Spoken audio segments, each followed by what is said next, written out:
सभी मित्रों को नमस्कार। मित्रों, आज जिस विषय पर हम चर्चा करेंगे उत्तराखंड से संबंधित बद्रीनाथ धाम। यहाँ से भी परीक्षा में एक आध क्वेश्चन जरूर पूछे जाते हैं और आने वाले जो परीक्षा हैं उत्तराखंड ग्रुप सी की पटवारी, पुलिस, फॉरेस्ट गार्ड, लेखपाल आदि विभिन्न परीक्षाएं, साथ में उत्तराखंड पीसीएस प्रारंभिक परीक्षा, उत्तराखंड प्रवक्ता प्रारंभिक परीक्षा के लिए भी यह वीडियो महत्वपूर्ण होगा। तो आप अंत तक इस वीडियो को देखें, आपको अच्छी और बेहतर जानकारी मिलेगी। तो देखते हैं हम बद्रीनाथ धाम की बात करें तो देश के जो हमारे 4 धाम हैं, पूरब, पश्चिम, उत्तर, दक्षिण, चारों दिशाओं में, और शंकराचार्य ने इस धामों को स्थापित किया था। उन 4 धामों में एक धाम उत्तराखंड में बद्रीनाथ है और उत्तराखंड में भी 4 धाम हैं। उत्तराखंड में भी 4 धाम हैं। उन 4 धाम की यात्रा का हम क्रम अगर देखें तो सर्वप्रथम यमुनोत्री की धाम की यात्रा होती है, उसके बाद गंगोत्री और केदारनाथ, अंत में जो है अंतिम यात्रा बद्रीनाथ की होती है। तो इस प्रकार इन 4 धामों का क्रम भी इस प्रकार से यात्रा के लिए शुभ माना जाता है। अब देखते हैं बद्रीनाथ धाम। बद्रीनाथ धाम की बात करें तो यह चमोली जिले के जोशीमठ विकासखंड में स्थित भगवान बद्रीनाथ को विशाल बद्री कहते हैं, जो भारत के 4 धामों में से एक है। ये जोशीमठ विकासखंड के अंतर्गत पड़ता है और जिसे बद्री विशाल के नाम से भी जाना जाता है। बात करें बद्रीनाथ मंदिर की तो अलकनंदा नदी के तट पर समुद्र तल से 3133 मीटर की ऊंचाई पर स्थित है, जिसके पार्श्व में नर अर्थात अर्जुन व नारायण अर्थात विष्णु नामक 2 पर्वत श्रेणियां हैं। इसके दोनों छोर नर और नारायण नाम के 2 पर्वत हैं। नर को अर्जुन का प्रतीक जबकि नारायण को विष्णु का प्रतीक माना जाता है। बात करें बद्रीनाथ मंदिर में भगवान विष्णु की पूजा होती है, जिसे पुराणों में योग सिद्धा, मुक्त पर्दा, बद्री का आश्रम, बद्री वन, सारस्वत तीर्थ एवं विशाला कहा गया है। तो बद्रीनाथ की बात करें, जिस प्रकार केदारनाथ में भगवान शिव की पूजा होती है, इसी प्रकार बद्रीनाथ में भगवान विष्णु की पूजा होती है। और बद्रीनाथ के नाम की हम चर्चा करें तो किन किन नामों से बद्रीनाथ को हम पुराणों में किन किन नामों से पुकारा जाता है या कौन कौन से नाम थे, तो योग सिद्धा, मुक्ति पर्दा, बद्री का आश्रम, बद्री वन, सारस्वत तीर्थ एवं विशाला कहा गया है। सतयुग में बद्रीनाथ क्षेत्र को मुक्त पर्दा कहा जाता था। सतयुग की बात है, उस समय बद्रीनाथ का जो क्षेत्र था, बद्रीनाथ के अगल बगल का जो क्षेत्र था, उसको मुक्ति पर्दा यानी मुक्ति देने वाला कहा गया था। अब जाने हम अलवर वैष्णो धर्म से संबंधित संत थे जिनकी संख्या 12 थी। नैनार और अलवर के बारे में आपने पढ़ा होगा हिंदी में और जो है इतिहास में। तो अलवर वैष्णो धर्म से संबंधित संत जिनकी संख्या 12 थी। अलवार जो वैष्णो धर्म से संबंधित थे उनकी संख्या भी 12 थी। अब बात करें बद्रीनाथ भगवान का भव्य मंदिर बनाने का श्रेय। बद्रीनाथ मंदिर का तो पूर्व में बन चुका था, लेकिन बद्रीनाथ का जो भव्य रूप आप देखते हैं, इसका श्रेय कत्यूरू को जाता है। बद्रीनाथ मंदिर निर्माण ललित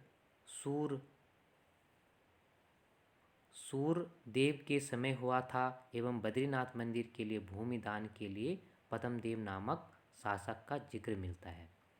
अगर बात करें हम बद्रीनाथ मंदिर का, जो इसका रूप आकार हमें देखने को मिलता है, यह भव्य रूप कत्यूरी शासकों को इसका श्रेय जाता है। और मंदिर निर्माण में ललित सूर्यदेव के समय हुआ था। और जो भूमि दान की बात करें तो इसमें पद्मदेव नाम का एक शासक का जिक्र हमें मिलता है। तो आप इस महत्वपूर्ण पॉइंटों को भी नोट करते रहेंगे, जो कि आगामी आने वाली परीक्षाओं के लिए यह महत्वपूर्ण होगा, आपके लिए औषधि और युक्ति का कार्य करेगी। बद्रीनाथ मंदिर का पुनर्निर्माण परमार शासक अजयपाल ने किया था। बद्रीनाथ मंदिर का जो पुनर्निर्माण किया था वह अजयपाल ने किया था। आगे हम देखते हैं आधुनिक बद्रीनाथ मंदिर का जीर्णोद्धार ग्वालियर नरेश दौलत राव सिंधिया ने किया था, जिसकी ऊंचाई 15 मीटर है। आधुनिक मंदिर जो आधुनिकता और भव्यता आज देखने को मिलती है, तो इसका जीर्णोद्धार निर्माण तो पूर्व में हो चुका था। ये ग्वालियर के एक नरेश थे दौलत राय सिंधिया, दौलत राव जो सिंधिया थे उन्होंने किया था। इसकी ऊंचाई 15 मीटर है। भगवान बद्रीनाथ के रक्षक देवता, जो भगवान बद्रीनाथ की रक्षा करते हैं, रक्षक देवता हैं, वो क्षेत्रपाल को माना जाता है। क्षेत्रपाल को बद्रीनाथ मंदिर की मुख्य प्रतिमा खंडित रूप से काले रंग में है।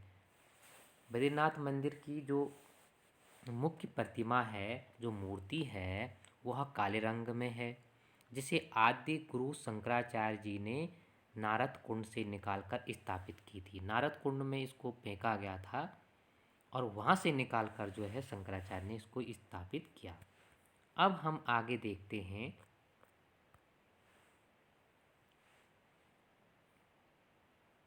शीतकाल। अब यहाँ पर बात आपको उत्तराखंड की भौगोलिक परिस्थितियों के बारे में जानकारी होगी और आप जानते होंगे कि इन 4 धामों की यात्रा और अधिकतर मंदिरों की यात्रा या जो तीर्थ पर्यटन करने के पर्यटक जो लोग उत्तराखंड में आते हैं, तो उन्हें 6 महीने ही अधिकतर वो लोग वहाँ पर आते हैं। शीतकाल में जो है ठंड पड़ जाती है, जिसके कारण यहाँ यात्रा करना संभव नहीं है। तो 6 महीने ही बद्रीनाथ के कपाट खुले रहते हैं, केदारनाथ के भी और गंगोत्री यमुनोत्री के भी।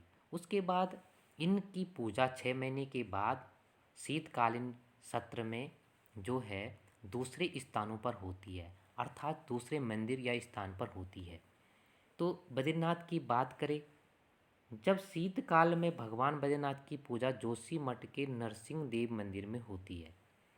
जब ठंडियों का समय आता है तो तब जोशी मठ के नरसिंह देव मंदिर में बद्रीनाथ भगवान की पूजा होती है। बद्रीनाथ मंदिर के पुजारी रावल होते हैं। जो बद्रीनाथ के पुजारियों को रावल कहा जाता है। शंकराचार्य के वंशज एवं केरल के नवोंदरी संप्रदाय के ब्राह्मण थे। अब जो शंकराचार्य के वंशज थे, शंकराचार्य केरल के रहने वाले थे, तो इनके जो ब्राह्मण थे वो उनको नवोंदरी ब्राह्मण या नवोंदरी संप्रदाय के लोग थे। अब इस मंदिर के बारे में, इनके जो ब्राह्मण पुजारी के बारे में डॉक्टर डबराल के अनुसार उन्होंने अपना मत यहाँ पर प्रकट किया है, अपना मत दिया है कि 1443 से 1776 ईस्वी की बात है। मंदिर के पुजारी दंड स्वामी होते थे। मंदिर के डबराल जी का कथन था कि मंदिर के जो पुजारी होते थे वो दंड स्वामी होते थे। यह शंकराचार्य के अनुयायी थे, लेकिन ब्राह्मण नहीं होते थे। इनका मानना है कि ये शंकराचार्य के तो अनुयायी थे, लेकिन ये ब्राह्मण नहीं थे। ये पुजारी जो है दंड स्वामी थे, ब्राह्मण नहीं थे।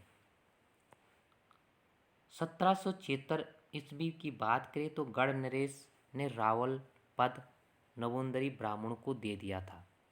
अगर 1776 में की बात करें तो गढ़ नरेश यानी गढ़वाल के जो राजा नरेश थे, उन्होंने रावल पद जो है बद्रीनाथ की पूजा पाठ के लिए जो पंडित मुख्य पुजारी होते थे, नवोंदरी ब्राह्मणों को दे दिया। अब आगे हम देखते हैं बद्रीनाथ मंदिर के कपाट खुलने का समय बसंत पंचमी के दिन निश्चित किया जाता है। बद्रीनाथ मंदिर का कपाट किस तिथि को खुलेंगे, किस दिन खुलेंगे, यह तय बसंत पंचमी को किया जाता है। आगे हम देखते हैं कि बद्रीनाथ मंदिर की विशेषता। अब आगे हम देखेंगे कि बद्रीनाथ की क्या क्या विशेषताएं हैं। बद्रीनाथ मंदिर के 3 भाग हैं। जो बद्रीनाथ मंदिर है इसके 3 भाग हैं: गर्भगृह, मंडप और सिंह द्वार।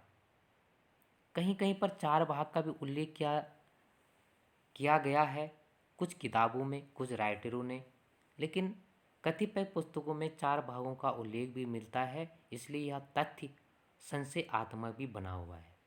यानी मुख्यतः तो 3 भाग हैं: गर्भगृह, मंडप और सिंह द्वार, लेकिन कुछ पुस्तकों में हमें 4 भाग भी देखने को मिलते हैं। तो आप इस पॉइंट को भी रखेंगे, ध्यान में रखेंगे। गर्भगृह में भगवान की 1 मीटर लंबी मूर्ति शालिग्राम की बनी है। जो गर्भगृह में भगवान की जो मूर्ति बनी है वो उसकी ऊंचाई 1 मीटर है, लंबी है। मूर्ति शालिग्राम की बनी है। बद्रीनाथ मंदिर मुगल शैली की तरह दिखता है। जो बद्रीनाथ मंदिर है यह मुगल शैली की तरह दिखता है, लेकिन द्वार का आकार धनुष आकार के कारण शंकुधारी शैली में बना हुआ है। लेकिन जो द्वार का आकार है वो धनुष की तरह शंकुधारी शैली में बना है। यह भी पॉइंट आप तथ्य को नोट करेंगे। बद्रीनाथ मंदिर की पूजा के लिए केरल में अर्चक नारियल, बद्रीनाथ की जो पूजा की जाती है तो यहाँ जो केरल से पूजा की सामग्री आती है, पूजा की सामग्री केरल से आती है। क्या आती है? अर्चक नारियल, अर्चक नारियल, सुपारी व और कर्नाटक का चंदन पूजा के लिए आता है। आगे हम देखते हैं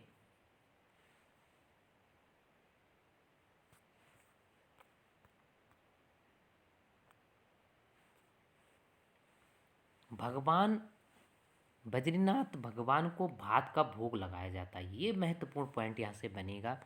अधिकतर हम देखते हैं कि हम घरों में पूजा करते हैं, अन्य भगवानों की पूजा करते हैं तो मीठा भोजन बनाते हैं, कहीं पर पूरियाँ बनाते हैं अलग अलग प्रकार से। लेकिन आपने यहाँ पर विचित्र बात देखी होगी और सुनी होगी, बद्रीनाथ भगवान को भात बनाकर भात का भोग लगाया जाता है। इस पॉइंट को भी आप नोट करेंगे। अगला महत्वपूर्ण पॉइंट, बद्रीनाथ मंदिर में कड़ाई उत्सव मनाया जाता है। बद्रीनाथ मंदिर में कड़ाई उत्सव मनाया जाता है और बद्रीनाथ मंदिर के कपाट प्राय अप्रैल मई में खुलते हैं। बद्रीनाथ के कपाट जो खुलते हैं अप्रैल और मई के महीने में खुलते हैं।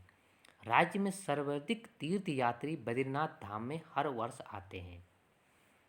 अगर 4 धामों की बात करें तो सर्वाधिक सबसे ज़्यादा पर्यटक अगर कहीं पहुंचते हैं तो बद्रीनाथ धाम में पहुंचते हैं, क्योंकि यहाँ तक सीधा जो है सड़क मार्ग यातायात की सुविधा है। और देश के 4 धामों में भी बद्रीनाथ की गणना होती है। उत्तराखंड के 4 धाम में तो होते ही है, लेकिन देश के जो महत्वपूर्ण हमारे चारों दिशाओं में 4 धाम है तो उन 4 धामों में भी बद्रीनाथ की गणना, बद्रीनाथ की यात्रा की जाती है। आगे हम देखते हैं बद्रीनाथ भगवान की आरती धन सिंह वर्तवाल जी द्वारा लिखी गई थी। जो बद्रीनाथ भगवान की आरती लिखी गई थी वो धन सिंह वर्तवाल जी द्वारा लिखी गई है। अब हम देखते हैं आगे बद्रीनाथ मंदिर के निकट स्थल जो बद्री भगवान बद्रीनाथ का मंदिर है उसके आसपास कौन से महत्वपूर्ण क्षेत्र हैं उनके बारे में भी हम चर्चा करेंगे। भगवान बद्रीनाथ में गर्म जल कुंड जिसका नाम तप्त कुंड है। आपने देखा होगा तप्त कुंड की बात करें तो केदारनाथ में भी कुंड हैं जहाँ पर अक्सर लोग कच्चे चावल और आलू को जो है कपड़े में बांधकर पका हुआ निकलता है वहाँ से।